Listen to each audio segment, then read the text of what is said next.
একটা প্রেজেন্টারের যেভাবে মানে হাম্বল এবং ফর্মাল থাকতে হয়, ও কমপ্লিটলি ওটা different.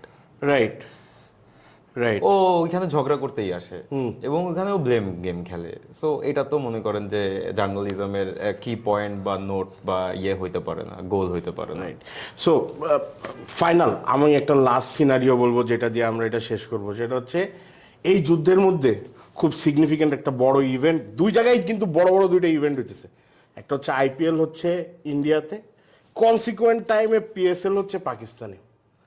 Two very high value leagues এবং হাই ভ্যালু এন্টারটেইনমেন্ট লিগস, যেগুলো মানে দেখ পিএসএল এর কথা বাদ দিলাম, আইপিএল তো লাইক মানে ব্রডকাস্টিং রাইটসের দিক থেকে এখন ওয়ার্ল্ডে সেকেন্ড, মানে সব থেকে বেশি পার ম্যাচ মনে হয় কত আমি দেখতে শুনতেছিলাম, অনেক 140 কোটি বা এরকম সামথিং এক একটা ম্যাচের ভ্যালু।